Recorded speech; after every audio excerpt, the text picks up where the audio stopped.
ये श्री जी रसामृत, श्री जी अर्थ क्या है इसका? श्री यानी राधा। अच्छा, हमारे वृंदावन में स्पष्ट राधा शब्द कहने पर मना करते हैं, लेकिन बाहर के लोग और कुछ जानते नहीं तो सीधे राधा ही बोलते हैं।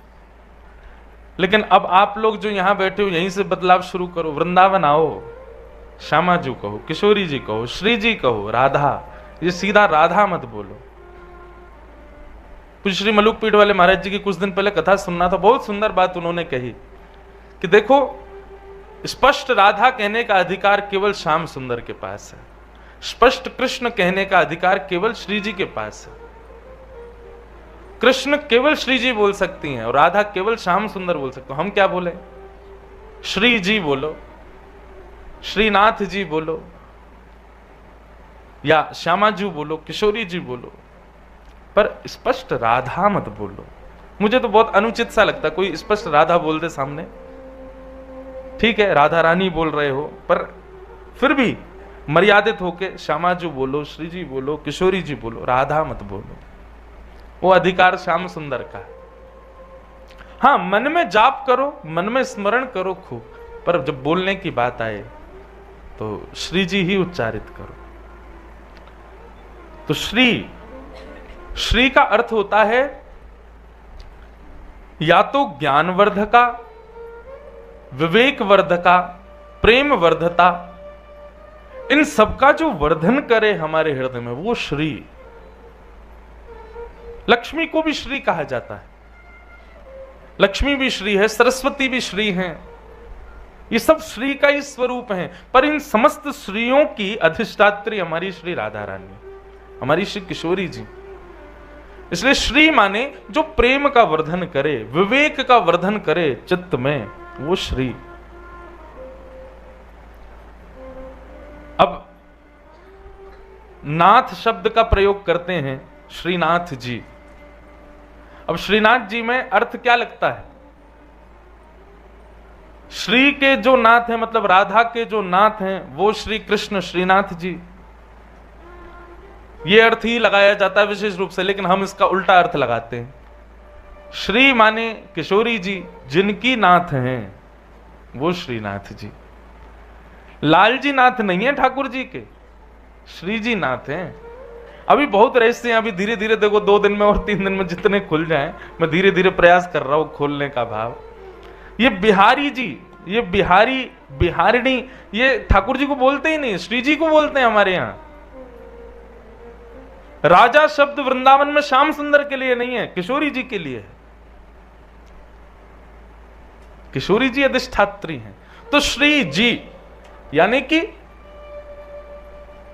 किशोरी जी, और उनके चरणों में कौन विराज रहे हैं? बोले पूरे वृंदावन के जी यानी कि हृदय में राज करवे वारे श्याम सुंदर, वो श्री जी। दोनों के नाम उच्चारित होते हैं, श्री जी।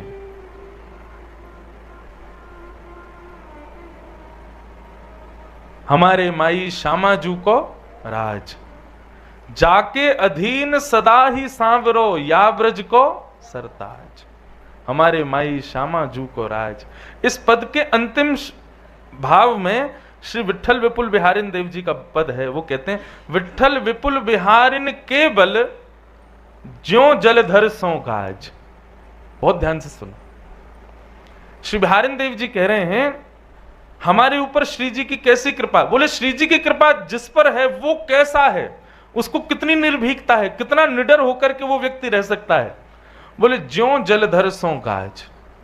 जैसे जंगल का राजा शेर, लेकिन वह भी आकाश में काले बादलों को देख करके और उन बादलों की गड़गड़ाहट सुन करके अपने गुफा में जाकर के बैठ जाता है।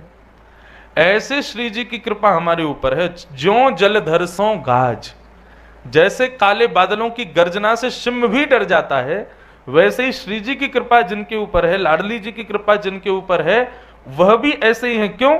बोले उनके ऊपर श्री जी विराज रही हैं तो उनके काम, क्रोध, ईर्ष्या, द्वेष, अभिनिवेश, संसार की जितनी भी आसक्तियां हैं, ये सारे सिंह श्री जी की कृपा की गर्जना से डर करके भाग जाते। ऐसी श्री जी की कृपा है, ऐसी लाडली जू की कृपा है। ज्यों जलधर सों गाज। हमारे भागवत में श्री यमुना जी कहती हैं, सीधे श्याम सुंदर के शरण में मत जाओ, पहले श्री जी की शरण ग्रहण करो, लाडली जी की शरण में जाओ। जब लाडली जी कृपा करेंगे तब श्याम सुंदर के शरणागत हो। हम लोग सीधे श्याम सुंदर के चरणारविंदन को प्राप्त करवे चले जाएं, वे ऐश्वर्य भाव से हमको स्वीकार करते होंगे, वे ईश्वर बन करके हमको स्वीकार करते होंगे, पर श्री जी के भाव से उनके पास जाएंगे तो जैसे कोई प्रिय स्वीकार करता है, कोई प्रेमी स्वीकार करता है, नाथ ऐसे स्वीकार करेंगे। अब इसका उदाहरण एक प्रकार से ऐसा, किसी व्यक्ति से आप मिलने गए, कोई पदाधिकारी है, तो पदाधिकारी से सीधे मिलने जाओगे तो वो अपने पद का ही अभिमान रखेगा, लेकिन आप उस पदाधिकारी के किसी प्रिय मित्र के संबंध से उसके पास जाओगे तो वो प्रियता से ही मिलेगा, चाय भी पूछेगा, नाश्ता भी पूछेगा। ठीक वैसे ही भागवत के पूर्व महात्मा श्री यमुना जी कहती हैं कि श्री जी की शरण पहले ग्रहण करो, उसके बाद श्याम सुंदर को ग्रहण करो। अच्छा, ग्रहण करो, श्री जी की शरण तुम ग्रहण करो, श्याम सुंदर तुम्हें ग्रहण करेंगे। लेकिन श्री जी की शरण भी बड़ी कठिन है, लाडली जू सब पे कृपा करें ये भी तो संभव नहीं। तो किशोरी जी कैसे कृपा करेंगे? किशोरी जी की कृपा की आकांक्षा की अनुभूति करनी हो तो पहले यमुना जी की शरण ग्रहण करो। अच्छा, अब यमुना जी की शरण कैसे ग्रहण करें? ये चतुर्पंच, हमने अभी मुजफ्फरनगर कथा थी तो वहां एक भाव मन में प्रकट हुआ। वृंदावन में 5 पंच हैं, जैसे पंचायतन होते हैं ना, ऐसे वृंदावन के 5 पंच हैं। वृंदावन के प्रथम पंच वृंदावन की रज। लोग बाग सीधे वृंदावन पहुंच करके बिहारी जी घुसते हैं सीधे, सबसे बड़ी गलती करते हैं ये। वृंदावन आके सबसे पहले वहां के प्रथम पंच रज को प्रणाम करो। सबसे पहले रज माथे पर लगी होनी चाहिए, उसके बाद वृंदावन भ्रमण करो। वृंदावन में आप घूमो तो आपके माथे पर, आजकल लोग तिलक विलक लगवा लेते हैं, राधा राधा लिखवा लेते हैं, वो आवश्यक नहीं है। वृंदावन आओ तो रज से श्रृंगार करो अपना। बहुत श्रृंगार का शौक है ना आजकल लोगों को, गोपी बने घूमते हैं पूरे वृंदावन में। आओ ब्रज रज लो, उसका श्रृंगार करो, उससे अपना रूप सजाओ। सबसे पहली पंच वृंदावन की रज, उसको प्रणाम। रज के प्रणाम के बाद वृंदावन की सीमा से लेकर जब तक वृंदावन में भ्रमण करते रहो तब तक जितने भी वृक्ष दिखें, ये दूसरे पंच हैं। वृंदावन की लता कुंज, इनको प्रणाम करो। कुंज निकुंज, ये दूसरे पंच। वृंदावन के तीसरे पंच हमारे ब्रजवासी, ब्रजवासियों को प्रणाम करो।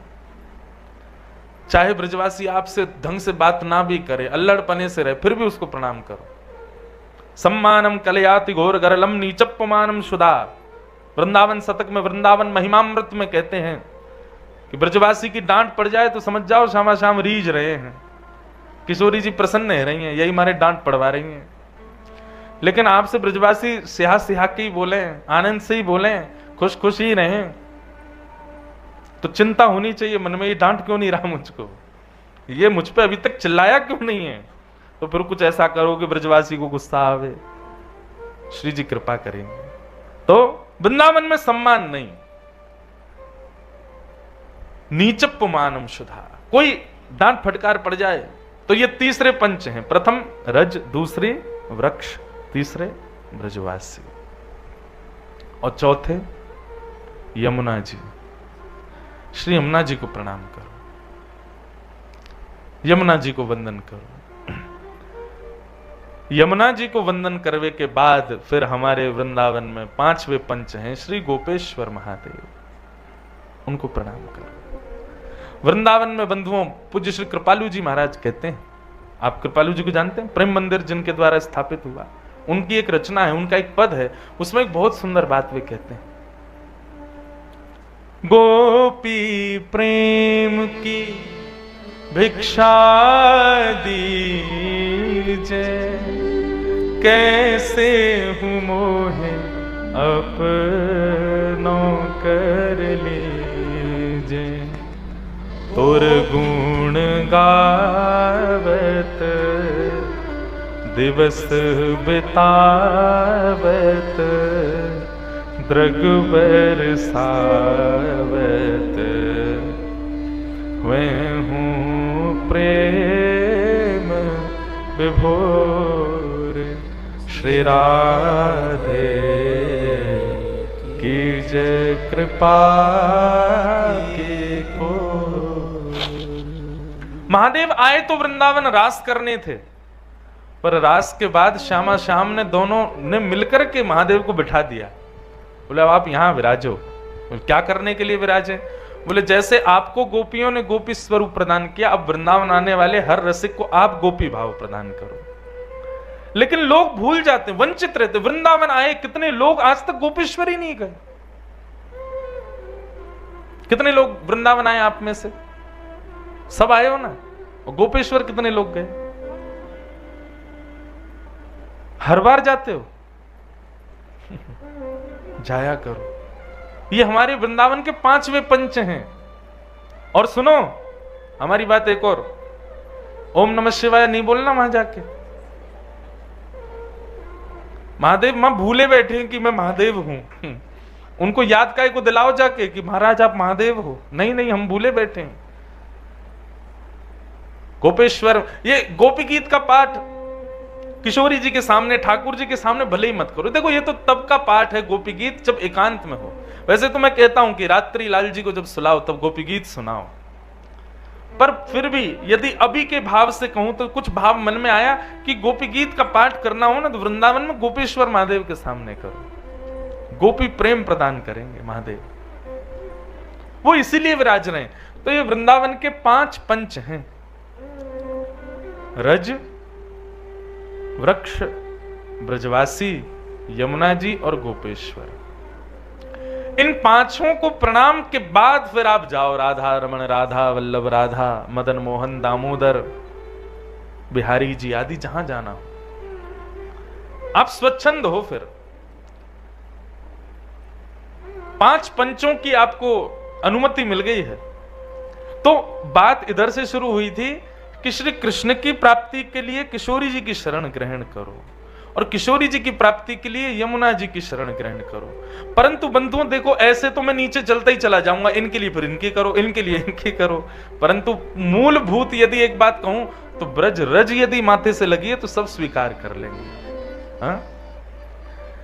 अगर मंदिर का, काशी विश्वनाथ कॉरिडोर का अंदर का कार्ड आपके गले में लटका हो तो कोई नहीं रोकेगा आपको। ठीक वैसे ही हमारे ब्रज रस की रज यदि माथे से लगी हो तो किशोरी जी भी स्वीकार करेंगे, लाल जी भी स्वीकार करेंगे, यमुना जी भी स्वीकार करेंगे, ब्रजवासी भी स्वीकार करेंगे, संत रसिक भी स्वीकार करेंगे, सब स्वीकार करेंगे। इसलिए ब्रज रस में प्रवेश के लिए रज उपासना बड़ी आवश्यक है। उस रज की महिमा को लोग जाने धूल समझते हैं। धूल नहीं है, वो रज है। और वो रज, उस रज की उपासना आपके काशी का नेतृत्व करके गए वृंदावन हरिराम व्यास जी ने की। अच्छा मुझे एक और बात, जब भी मैं काशी आता हूं, कथा का कोई क्रम होता है, मुझे हरिराम व्यास जी बहुत याद आते हैं। यहीं पे आते हैं क्योंकि वो यहीं से गए थे ना वृंदावन।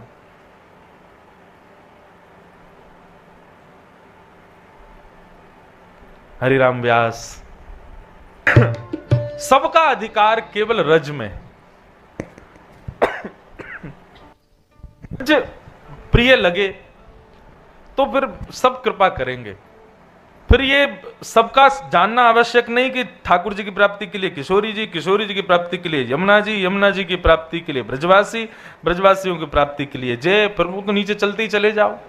परंतु इन सबके पास अधिकार प्रदान करने में एक में सामर्थ्य है और वो है ब्रज की रज में। ठाकुर जी लीला पूरी करके प्रस्थान कर गए हों, परंतु ब्रज रज आज भी व्यवस्थित है। भागवत में वर्णन आता है इतना सुंदर कि जब श्री अक्रूर जी महाराज वृंदावन पधारे ठाकुर जी को ले जाने के लिए मथुरा, बहुत ध्यान से सुनना। तो अक्रूर जी महाराज जब वृंदावन पधारे तो अक्रूर वन, अटल वन, जिसको आजकल अटला चुंगी बोलते हैं वृंदावन में, अटल वन के पास जब अक्रूर जी महाराज पहुंचे तब ठाकुर जी उसी समय गौ चारण करके वहां से निकले। कुछ गायों का झुंड पीछे से जा रहा था और अक्रूर जी गैयाओं को देख करके समझ गए कि ये लाल जी की गैया जा रही हैं। अक्रूर जी महाराज अपने रथ से उतरे और उतर करके पुष्टि करने के लिए, देखने के लिए कि ये ठाकुर जी ही गए थे क्या, वहां रज को देखने लगे। और जब रज को देखा तो उन्होंने क्या पाया, एक तरफ तो छोटे छोटे खुरों के निशान हैं, गड्ढे हैं, और दूसरी तरफ बड़े बड़े खुरों के चिन्ह विराज रहे हैं। और एक तरफ छोटे खुर, एक तरफ बड़े बड़े खुर, और बीच के पगडंडी पर एक तरफ बहुत सारे चरण हैं और एक तरफ अति शीतल कोमल अद्भुत चरणारविंदों के चिन्ह बने हुए अकेले ठाकुर जी के। अक्रूर जी ने उसी समय नेत्र बंद किया और छवि का दर्शन किया कि ठाकुर जी गौचारण करने जाते कैसे हैं। तो उसका वर्णन ऐसा है कि एक तरफ तो ठाकुर जी की सब बड़ी बड़ी गैया चल रहे हैं, गैया के साथ नंदी चल रहे हैं, और एक तरफ सब छोटे छोटे बछिया बछड़ा आदि ये सब चल रहे हैं। बछड़ा बछियान के बगल में ठाकुर जी के सब ग्वाल बाल चल रहे हैं और गैयान के बगल में लाल जी चल रहे हैं। बोले सब ग्वाल बाल ठाकुर जी की यश गा रहे हैं तो संग क्यों नहीं चल रहे। बोले एक बार लाला ने कही, बोले तुम सब मेरे संग चले करो। तब मधुमंगल श्रीदाम बोले लाला तो ते हम जब तू वैसे तेरे संग ही रहेंगे, लेकिन जब तू चलेगा ना तब तो तेने हटके चलेंगे। ठाकुर जी बोले क्यों। वो लाला जब तू चले ना और अपने पाम धर के पाम उठावे, तेरे पामन की ऐसी सुंदर आकृति बन जाए या ब्रजरज में, हमारा तो मन करे कि इनके ऊपर भी नहीं चले, और हम तो कहा गैया भी ना चले तेरे चरण चिन्हन के ऊपर। मतलब ठाकुर जी जब तक ब्रज में विराजमान रहे, तो जब तक वर्षा ना होती, आंधी ना होती, तब तक ठाकुर जी के चरण चिन्ह बने ही रहते थे। क्यों? क्योंकि ब्रजवासी भी सब देख के चलते कहीं नंदन नंदन के चरण चिन्ह तो नहीं है। और चरण चिन्हों की पहचान क्या है? बोले ठाकुर जी के चरणों में बहुत सारे चिन्ह बने हैं। वज्र बना है, अंकुश बना है, ध्वजा बनी है, वज्रांकुश ध्वज सरो रोहलांच नाट्यम उत्तुंग रक्त विलसन नख चक्र वाल। और सबसे बड़ी पहचान, ठाकुर जी जैसे ही चरण रख के उठाते हैं उतने हिस्सा में चरण चिन्ह तो बने ही जाते हैं, बाकी उसमें सुगंधी भी आने लग जाती है ठाकुर जी के चरणों की। ऐसे चरण चिन्हों से पूरा ब्रजमंडल आच्छादित है। मैं अपनी कथाओं में कहा करता हूं, वैकुंठ में ठाकुर जी शेषनाग पे ही रहते हैं और कहीं जाना हो तो गरुण जी को बुला लेते हैं। पैर नहीं रखते जमीन पे, और रखते भी हैं तो सोना चांदी की जूती पहने अपने चरणन में। ये बिना पादुकाओं वाला चरण तो केवल वृंदावन को प्राप्त है। जिस चरण की रज के लिए पूरा विश्व लालायित रहता है, जिन चरणों को केवल धोकर के ब्रह्मा जी ने कमंडल में भरा और पृथ्वी पर विसर्जित किया तो महादेव की जटाओं में होते हुए वही गंगा बन गई। सोचो, यहां जैसे आपकी काशी में, हरिद्वार, ऋषिकेश में गंगा है ना, वैसे हमारे वृंदावन में रज है। यहां गंगा स्नान का जितना फल है, हमारी ब्रज की रज को माथे से लगाने का उतना फल है। क्यों? क्योंकि श्री हरि चरणामृत से कम नहीं है वो। इसलिए ब्रज उपासकों को चाहिए, और चाहिए क्या, ब्रज उपासक लेते ही सबसे पहले रज का आश्रय है। हमारे वृंदावन में देखो, ब्रज उपासकों के माथे पर रज निश्चित दिखेगी। क्यों? क्योंकि इस रज की ही कृपा है कि किशोरी जी, ठाकुर जी, यमुना जी सब स्वीकार करते हैं।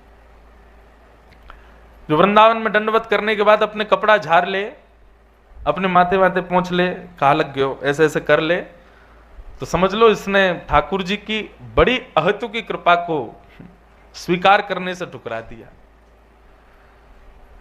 इसलिए रज बहुत आवश्यक। तो ये वृंदावन के पंचायतन हैं, इनमें रज का आस्वादन, रज का सामीप्यकरण बहुत आवश्यक है। तभी श्री जी कृपा करेंगे, तभी लाल जी कृपा करेंगे। सबसे पहले ब्रज को पकड़ो, रज को पकड़ो, रज के बाद यमुना जी, यमुना जी के बाद फिर सब स्वीकार करते ही जाएंगे। पर अभी क्या है, वृंदावन में सब सीधे ठाकुर जी के पास जाते हैं। रज से कोई मतलब नहीं, यमुना जी से कोई मतलब नहीं। हमने वृंदावन के पंचायतन आजकल कोई और बन गए, पंच हैं तो कोई और जो हमने बताए, पर बन कोई और गए। कौन बन गए? पेड़े, लस्सी, टिक्की, आलू की, गोपी ड्रेस और बंदर, ये सब वृंदावन के पंचायतन बन गए। ये नहीं है, ये चौकीदार हैं वृंदावन के। हाँ, जिनका नाम लिया मैंने बताया था कथा में, ये चौकीदार हैं। ये अपने से आगे जाने ही नहीं देते आपको। वृंदावन गए, क्या किया महाराज? वो भल्ला खा के आए, लस्सी पी के आए, मतलब चौकीदार से मिल के आ गए आप, भीतर ही नहीं जाने दिया उसने आपको। पंचायतन, अब की बार वृंदावन जाओ, हमारी प्रार्थना, हम हर कथा में निवेदन कर रहे हैं, क्योंकि वृंदावन में भीड़ बहुत बढ़ गई है। पर भीड़ बढ़ी है, वैष्णव भाव वाले नहीं बढ़े। प्रदर्शन वाली भीड़ बढ़ी है, दर्शन वाली भीड़ नहीं है। इसलिए आप लोग तो कम से कम जहां जहां कथा करें वहां वहां तो लोगों को समझाएं कि दर्शन के भाव से जाओ और इन पंचायतनों को प्रणाम पहले करो। भले ही बिहारी जी को अगले दिन पूज लेना, पहले इन पांचों को प्रणाम कर लो।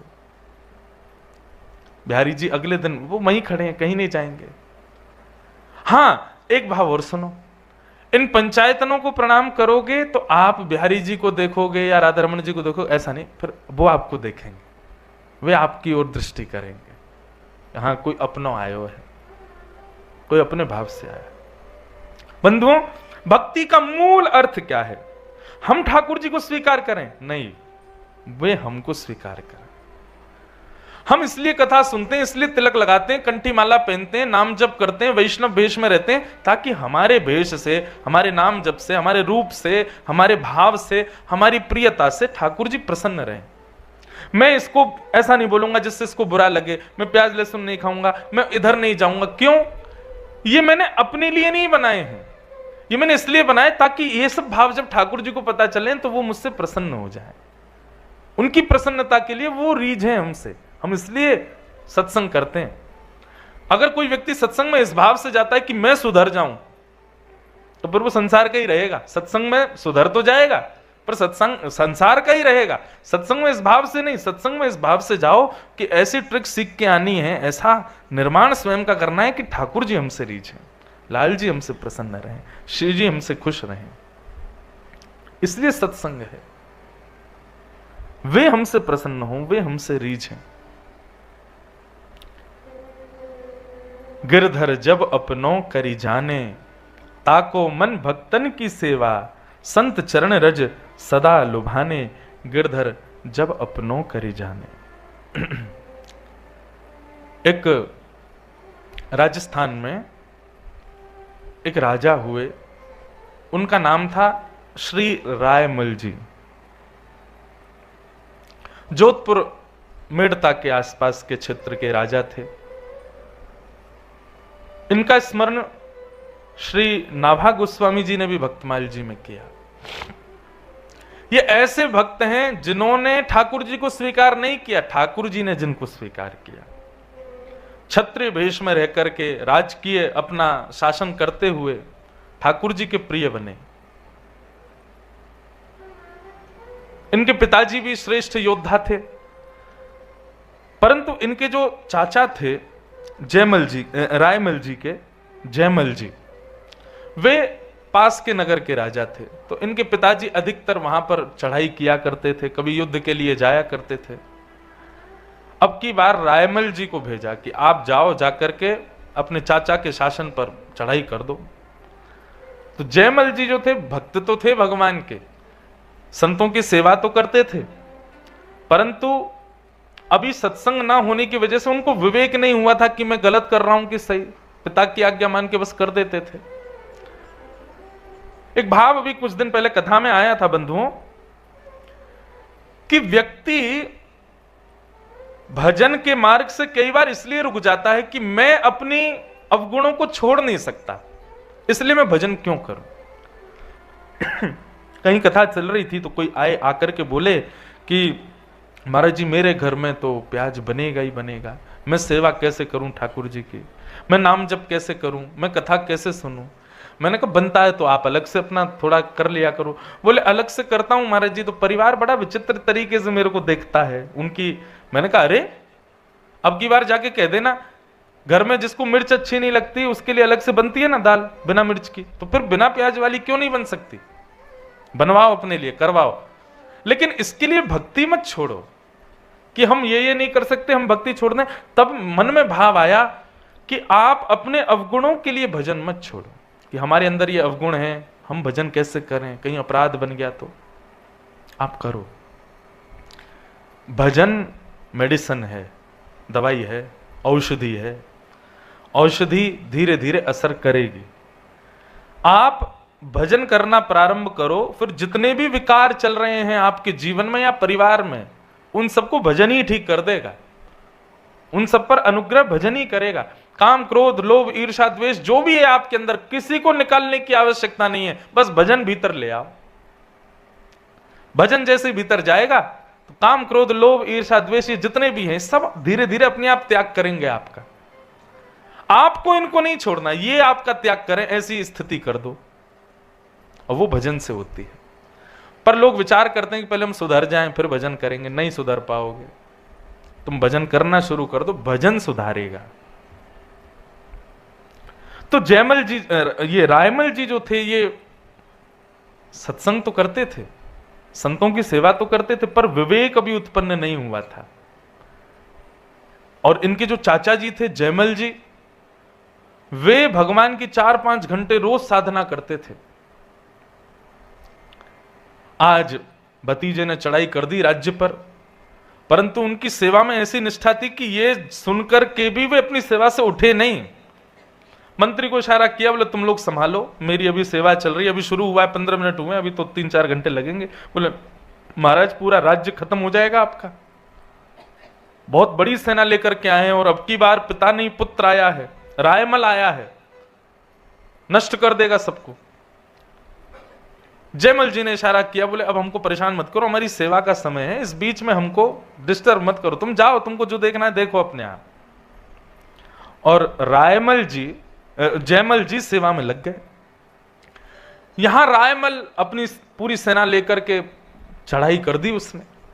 मंत्री, महामंत्री, सेनापति सेना लेकर के युद्ध तो कर रहे थे, लेकिन राजा था ही नहीं। युद्ध करते करते करते इतने में ही एक श्याम वर्ण का एक योद्धा रथ पर बैठ करके अपनी सुंदर तलवार हाथ में लिए, एक तरफ धनुष बाण भी लगे हुए हैं, और वो जैसे ही आया, सब लोगों ने सोचा कोई राजा का नया सैनिक होगा, परंतु उसने आकर के एक क्षण में ही रायमल की आधी से ज्यादा सेना को नष्ट कर दिया। और सबको मारता हुआ वो जा तो रहा ही तक, मार किससे रहा था? बोले कि पहले तो रूप से ही मार रहा था, सामने घोड़ा ले जाकर के खड़ा करता और ऐसे मुस्कुराता कि सामने वाला योद्धा बाण चलाना ही भूल जाता, और जैसे ही वो बाण चलाना भूलता तो ये बाण चला देता। इस प्रकार से आधी से ज्यादा सेना को उसने खत्म कर दिया। और सबसे युद्ध करता हुआ अंत में रायमल, जिसने चढ़ाई करी थी, उसके समीप गए और उसके सामने जाकर के एक क्षण के लिए अपने कटाक्ष नेत्रों से उसको देखा, और देख करके हाथ में कोई तलवार जैसी थी, उसका ऐसा स्पर्श कराया कि वो केवल छिव करके छाती से गई। मतलब इतना गहरा प्रहार नहीं था कि राजा गिर जाए, परंतु तलवार जैसी घुमाई, रायमल जी अपने घोड़ा पे से नीचे गिर गए और मूर्छित हो गए। युद्ध समाप्त। इतने में ही जयमल जी की सेवा पूरी हुई। जयमल जी को पता चला, बोले युद्ध समाप्त हो गया, रायमल की सेना हार गई। बोले महाराज एक श्याम वर्ण का आया था योद्धा, उसने पूरी सेना को ऐसे मारा और मार मूर के पता नहीं कहां भाग गया। आपके भतीजे रायमल भी मूर्छित पड़े हैं। जैसे ही पता चला मूर्छित पड़े, दौड़ करके गए, जा करके उसको उठाया, लेकर के अपने भवन में आए, उसको औषधि आदि दी। जैसे ही होश में आया तो जयमल जी बोले, रायमल इतना बड़ा प्रहार तो हुआ नहीं तुम पर, तुम जितनी देर के लिए मूर्छित हो गए, 8 घंटे बाद उठे हो, जबकि हल्की सी तलवार छुभी है छाती पर तुम इतने गहरे सदमे में या फिर किस भाव में थे 8 घंटे से मूर्छित? ऐसा कोई चोट तो लगी नहीं तुमको? तब रायमल जी ने आकर आंख खोली, थोड़ी देर में सुध आई, और सुध आते ही बोले, चाचा जी आपकी सेना में वो सांवला सा कौन था, वो श्याम वर्ण का कौन था जो सबको मार रहा था? बोले वो आकर के मेरे सामने खड़ा हुआ उसने तलवार से कब मारा वो तो मुझे पता ही नहीं चला, पर उसने जब अपने कटाक्षों से मेरी ओर देखा, मेरी मृत्यु हो गई हो मानो, मेरे को ऐसा लगा मेरे हृदय में किसी ने खंजर घोंप दिया हो, मेरे प्राण जैसे निकल गए। देखने की इच्छा तो मेरी और थी कि मैं और देर तक उसको निहारूं, पर इतने में उसने तलवार चला दी। चाचा जी कौन है वो, मुझे एक बार उसको दिखा दो ना, मैं पिताजी से बात करूंगा, आइंदा आपके राज्य पर कभी चढ़ाई नहीं करेंगे, पर मुझे केवल आप एक काम कर दीजिए, वो सैनिक मुझको दे दीजिए, मैं दिन रात केवल उसको देखना चाहता हूं।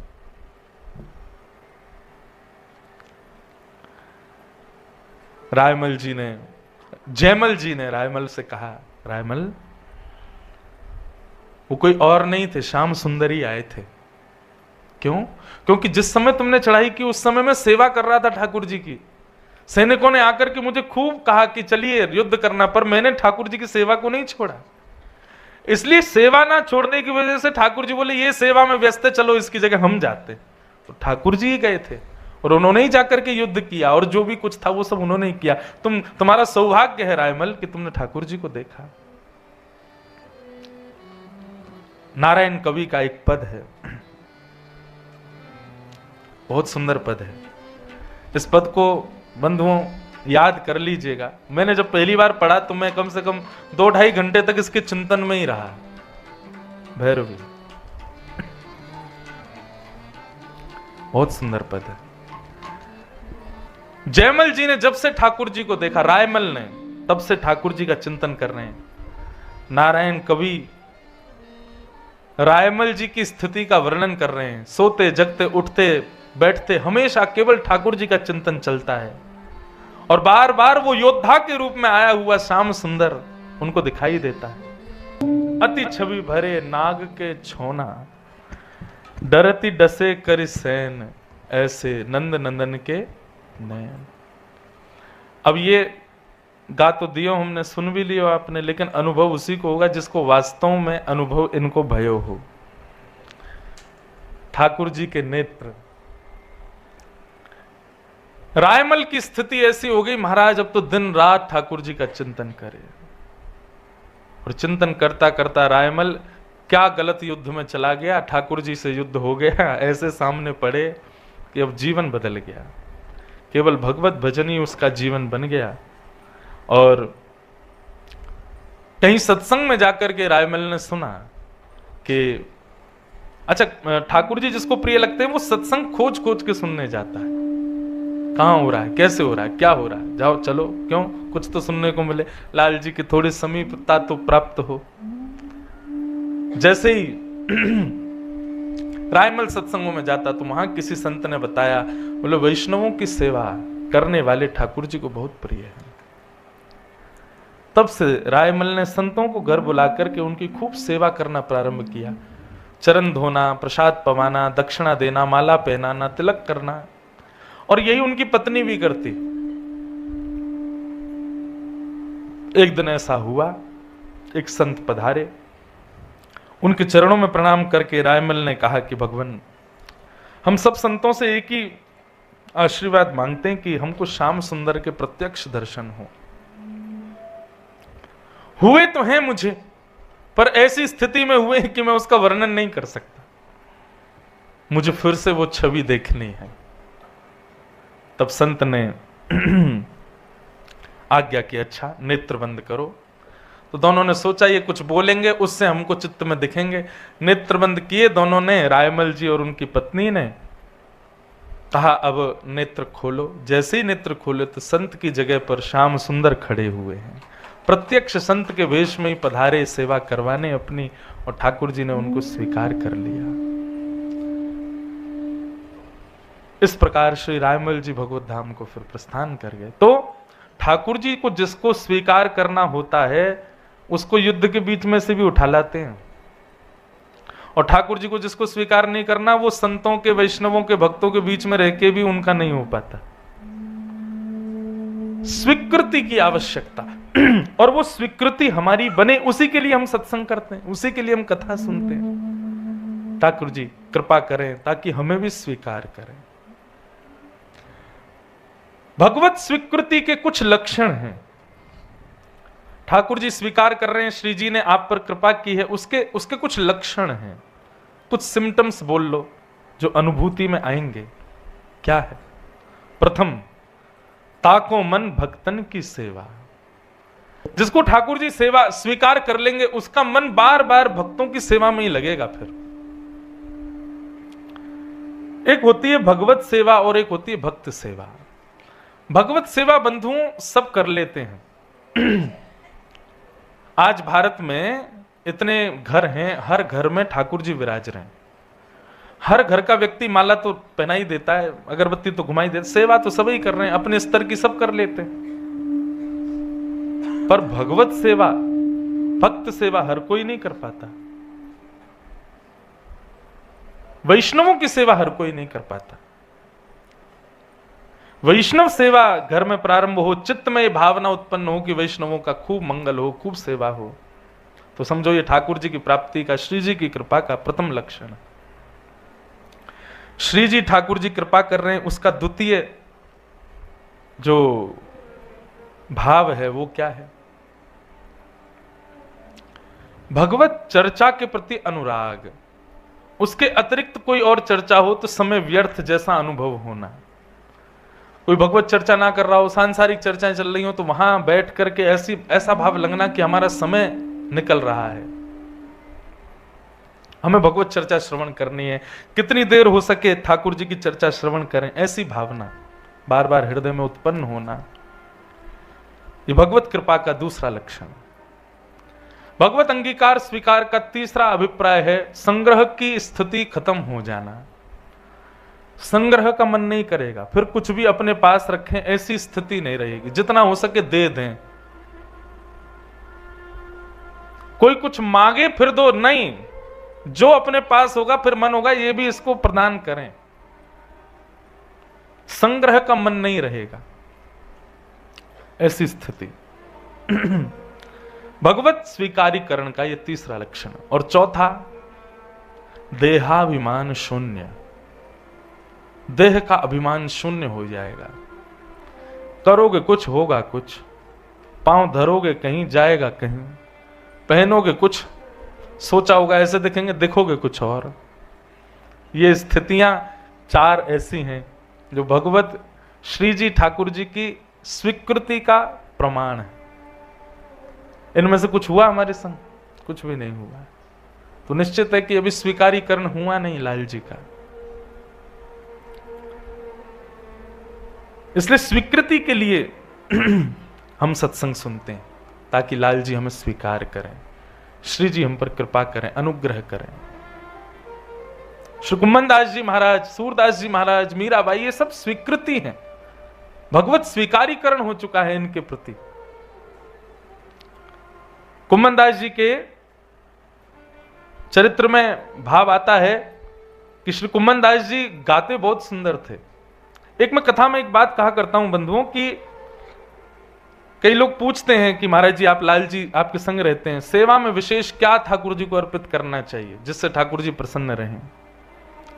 आप अपने गुणों को पहचानो, आपके पास कौन सा गुण है, और उसी गुण को भगवद निवेदित करके ठाकुर जी को दो, वो सबसे प्रिय। उसी के लिए ठाकुर जी आए हैं। अब आपके पास आए हैं, आपको खाना बनाना बहुत बढ़िया आता है, भोजन बहुत बढ़िया बनाते हो आप, तो ठाकुर जी इसी के लिए आए हैं। गजराज तारो तेने आवने को, जावने को, खावने पकावने को मीराबाई तारी है। नरसिंह मेहता को तारो वहीवार सवारने को, वेदन सुनावने को जयदेव तारो है। आप जिसको भी तारते हो ठाकुर जी निश्चित उसके गुण का भाव लेने के लिए आप उसके पास जाते हो, पर व्यक्ति अपने गुण से केवल समाज को प्रसन्न करने में लगा रहता है। सुंदरता है तो सुंदरता का श्रृंगार करेगा, किस लिए? सब प्रसन्न रहें, सबको अच्छा लगूं मैं। नाचना अच्छा आता है तो नृत्य करके सदैव प्रयास करेगा कि ऐसा नृत्य करूं कि सब वाहवाही करें। गाना बहुत अच्छा आता है तो फिर लोक रंजन और केवल अपनी पॉपुलैरिटी के लिए गाना प्रारंभ कर देता है। अपने गुण को ही ठाकुर जी को दो। ठाकुर जी आए इसीलिए आपके पास। अगर सेवा विराजी है आपके घर पे तो वो और किसी साधन के लिए नहीं आए हैं। आपका गुण जो है जिससे आप सबको रिझाते हो उसको ठाकुर जी लेने आए हैं। उनको प्रदान करो, उनको निवेदित करो, अपने भाव निवेदित करो। तो श्री कुम्भन दास जी महाराज बहुत सुंदर गाते थे, लेकिन उनके परिवार को बहुत आवश्यकता थी कि कोई व्यक्ति खूब सारा धन दिया करे ताकि कुम्भन दास जी का घर चले। पर कुम्भन दास जी कभी लोक रंजन के लिए गाते नहीं थे। किसी भी गुण का प्रयोग लोक रंजन के लिए हो तो समाज प्रसन्न होगा, संसार आपसे रीझेगा, पर उसी गुण का भाव ठाकुर जी की प्रसन्नता के लिए हो तो ठाकुर जी रीझ जाएंगे निश्चित। मैं अपनी कथाओं में कहा करता हूं कि भजन, साधन, भाव, भक्ति, एकादशी व्रत, तिलक लगाना, कंठी माला पहनना, सब जरूरी है, परंतु इन सब के साथ अपने गुण को ठाकुर जी को निवेदित करो। आपका जो योग्य गुण है वो ठाकुर जी को प्रस्तुत करो, उससे ठाकुर जी आपके भजन से पहले आपसे मिल जाएंगे। भजन से जितना समय लगना होगा वो और कम हो जाएगा, ठाकुर जी गुण से जल्दी रीझ जाएंगे। गुण निवेदित करो।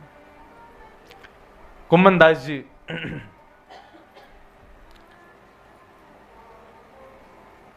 ठाकुर जी के अतिरिक्त कहीं नहीं गाते थे, चाहे कितना भी अच्छा स्वर किसी को क्यों ना लगता।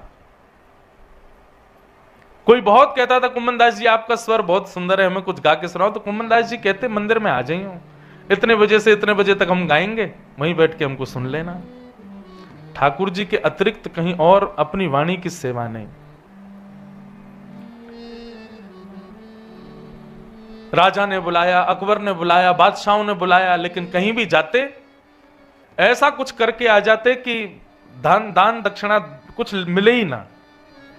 उनका स्वभाव ऐसा बने। घर परिवार के लोग कहते बोले कुम्भन दास जी कुछ तो किया करो जिससे घर भर में थोड़े पैसा आवे तुम्हारे।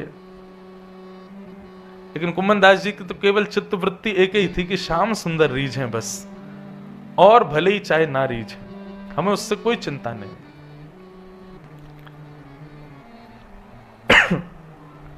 एक बार गोसाई विठलनाथ जी ने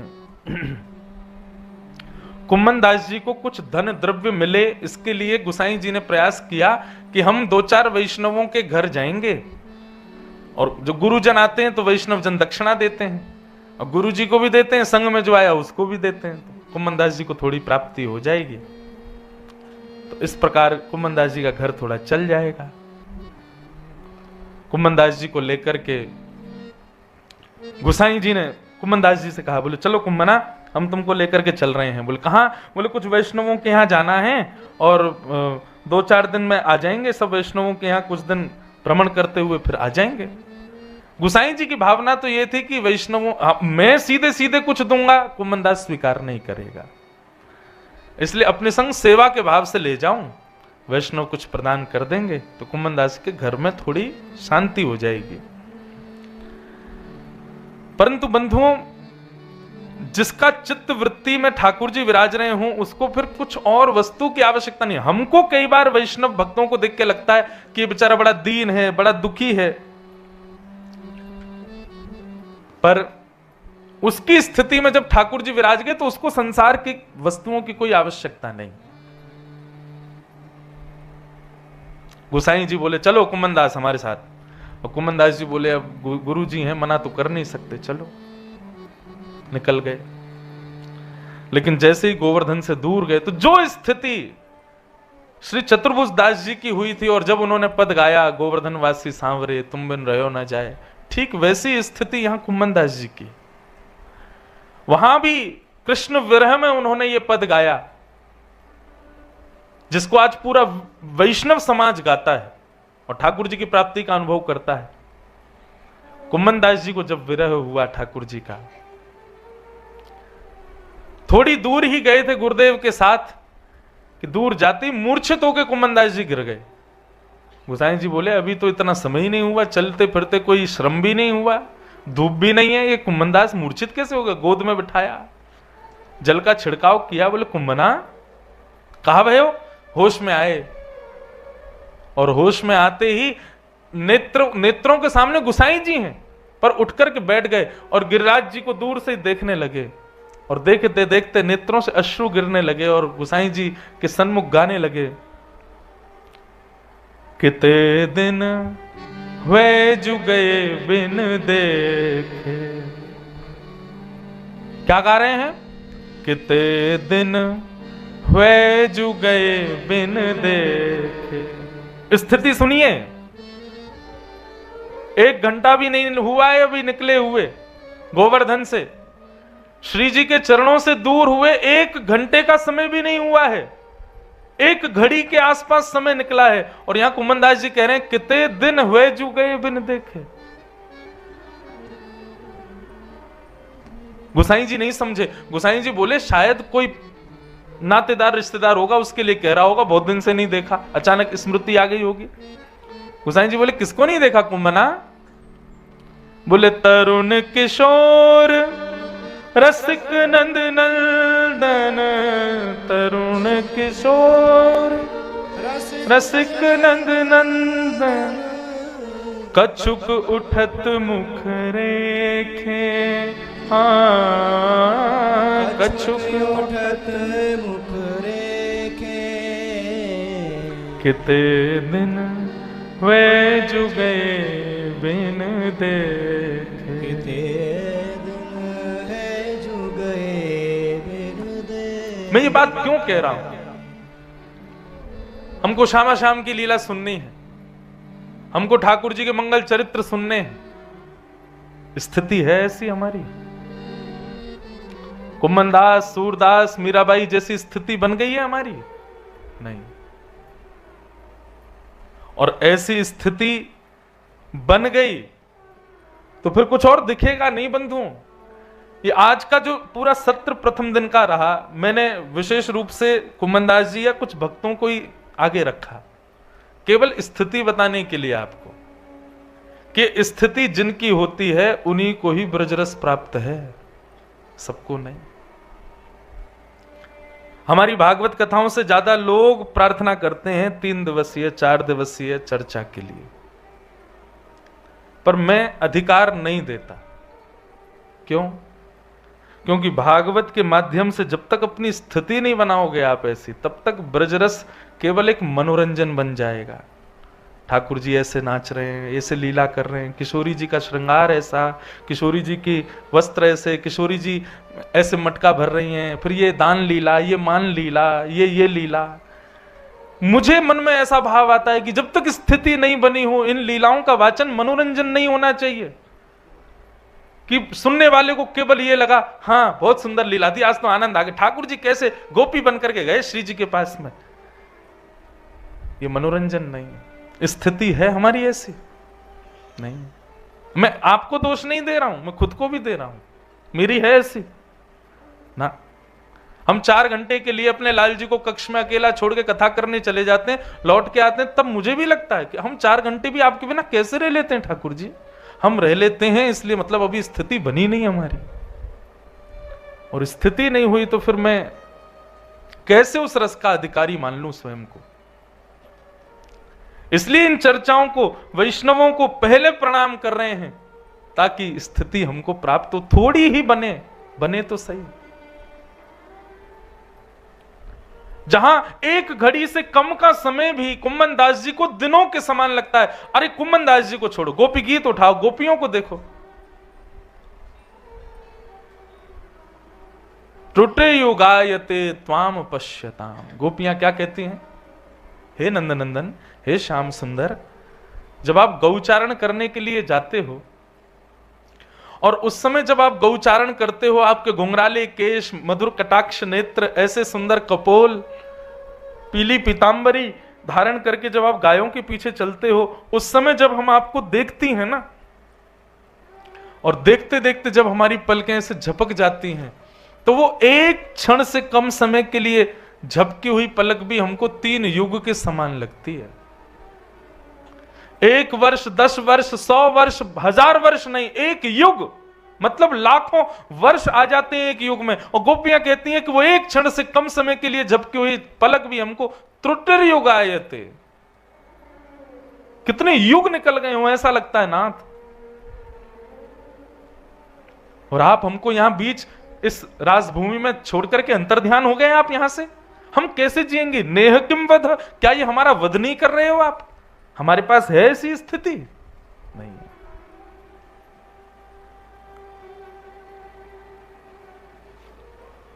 स्थिति नहीं है अभी हमारी, पहले स्थिति तो बने। इसलिए स्थिति बनने के लिए क्या करें? गोपियों को, गोपेश्वर को, इन सबको पहले प्रणाम करवा रहे हैं हम, ताकि इनको वंदन करो, पहले इन रसिक जनों को प्रणाम करो, इनको इनकी स्थिति भाव को समझो, तब उस लीला में प्रवेश करें। वह चितवन वह दृष्टि मनोहर, वह चितवन वह दृष्टि मनोहर, वह नटवर बपु भेखे,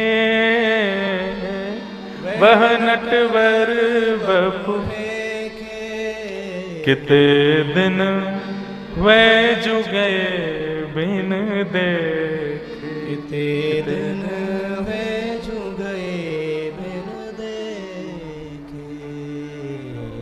श्याम सुंदर संग मिल खेलन की, श्याम सुंदर संग मिल खेलन की, आवत जियब रेखे, आवत जियब रेखे।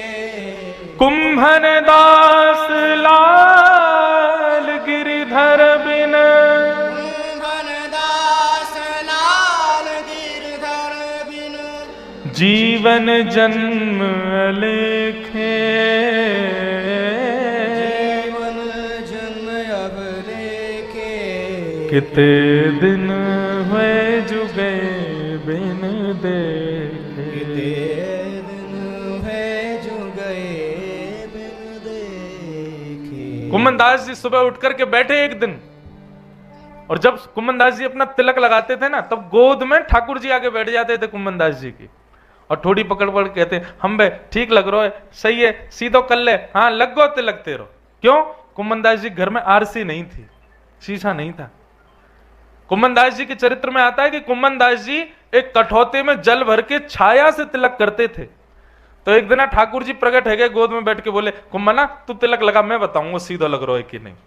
तो कुंभन दास जी तिलक लगाते, ठाकुर जी थोड़ी पकड़ के बैठते, जैसे टेढ़ा लगता तो ठाकुर जी थोड़ी घुमा देते, बोले हाँ अब सीधा लग रहा है, यूं ही लगा ले, हाँ लगो बस बस बस है गए, नीचे तो घुमा ले, नीचे से घूम गया। तब कुंभन दास जी ने एक पद गाया, तू है सखी, हम गाते हैं कथा में, बड़ भाग बड़ी गोपाल तेरे घर आवत, आए हमारे घर।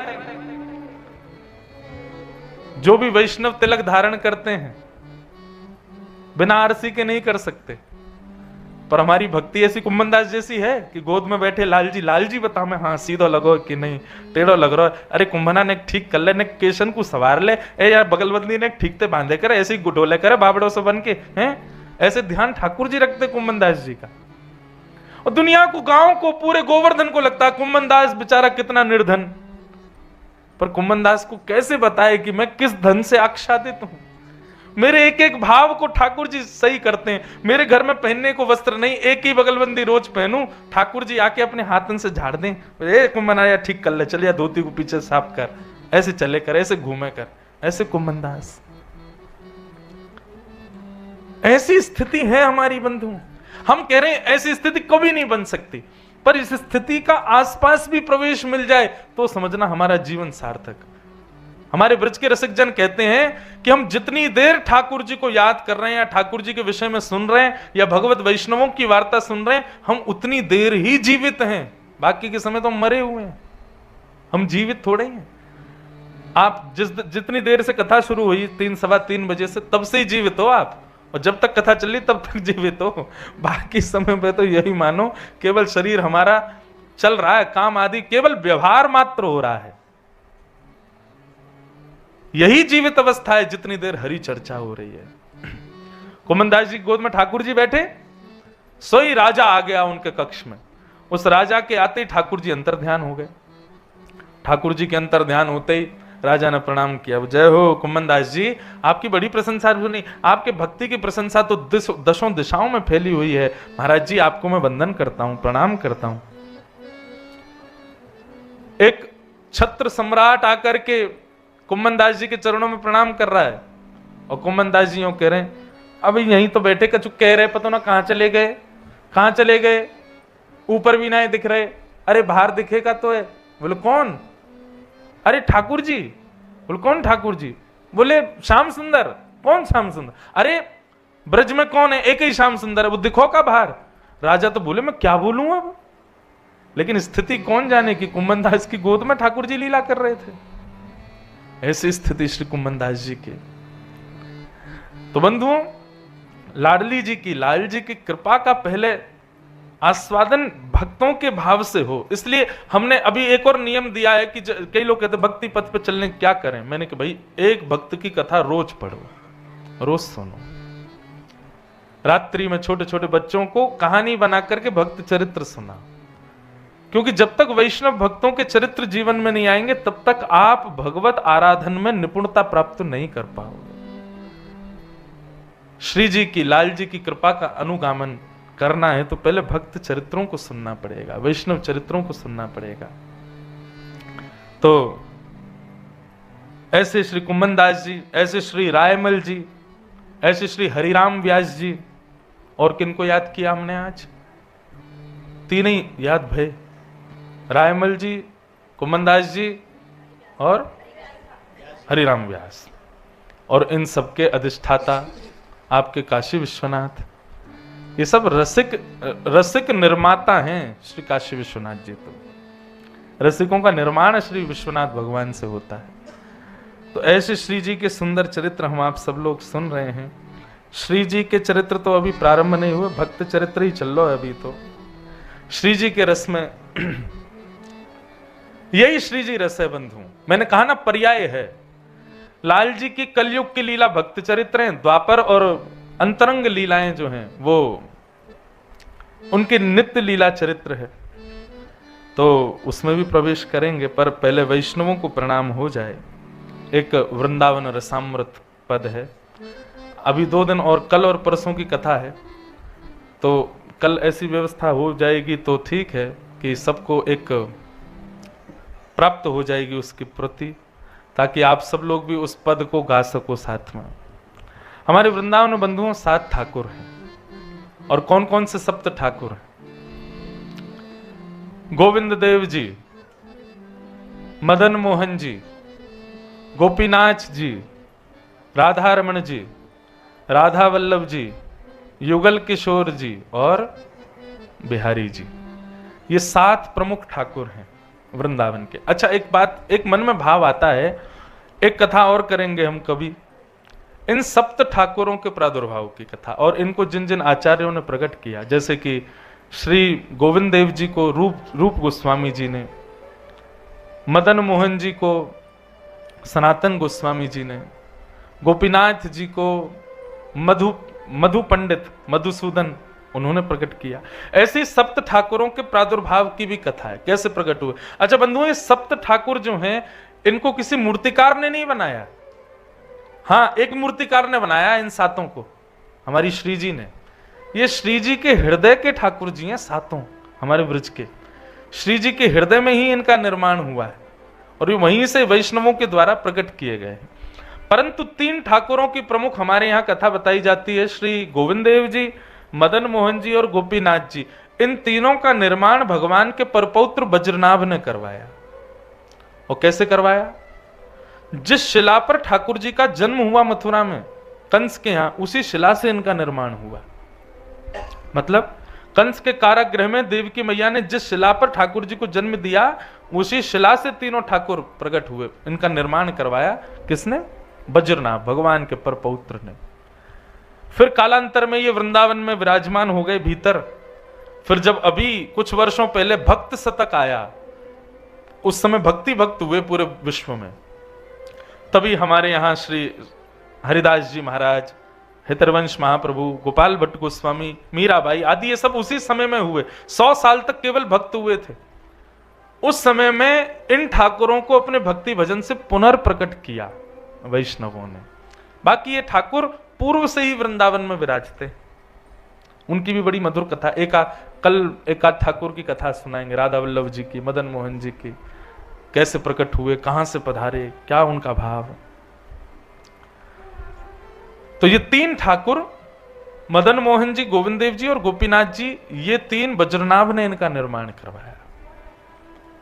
कहते हैं श्री गोविंद देव जी जो हैं जयपुर में विराजमान, इनका निर्माण जब हुआ तो भगवान की 16,000 पटरानियों ने जब इनको देखा, घूंघट कर लिया और घूंघट करके बोली ये तो बिल्कुल श्याम सुंदर ही हैं, ये तो बिल्कुल उनके जैसे ही हैं। तो ऐसे गोविंद देव, गोपीनाथ, मदन मोहन, ये 3 तो राजस्थान में विराज रहे हैं, एक पन्ना में है युगल किशोर जी, और 3 वृंदावन में, राधा रमण, राधा वल्लभ और बिहारी जी। इन 7 ठाकुरों को हमारे ब्रज के सप्त निधि कहा जाता है। इन सप्त निधियों को प्रणाम करेंगे हम।